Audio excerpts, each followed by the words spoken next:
Hello everyone, welcome back to my channel. তোমাদেরকে বলে রাখি যে আজকের দিনটা আমার কাছে ভীষণই স্পেশাল সেটা নয় লাস্টেই বলছি তোমাদেরকে। আজকে আমরা সব বান্ধবীরা মিলে একটু কোয়ালিটি টাইম স্পেন্ড করার জন্য চলে গেছিলাম।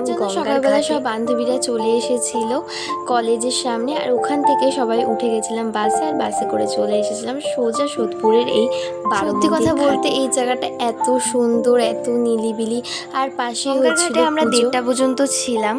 সেখান থেকে আবার চলে গেছিলাম কলেজে। যেতে যেতে 2টো বেজে গেছিল, সবার খিদেও পেয়ে গেছিল। আমরা চলে গেছিলাম কলেজের সামনে ক্যাফেতে। তো সেখান থেকে খাওয়া দাওয়া করার পরে আমরা চলে গেছিলাম কলেজের ভেতরে, আর দেখে এসেছে নুসরাত জাহান আর ইয়াস দুজনেই চলে এসেছে। আর্টিস্টের আসার কারণ হচ্ছিল আমাদের কলেজে এরা আর্টিস্টের জন্য এসেছিল। বাস দিস ইজ ইয়াং ব্লাড। আর একটু জোরে চিৎকার শুনলে খুব ভালো লাগবে। কেমন আছো? তোমাদেরকে বলছিলাম আজকে দিনটা আমার জন্য ভীষণ স্পেশাল। আমি ইয়াশকে দেখেছি, আমার ছোটবেলার ক্রাশ। আজকের ভিডিওটা এখানে এন্ড করছি, দেখা হচ্ছে তোমাদের সাথে নেক্সট ব্লগে। আজকের মতন টাটা।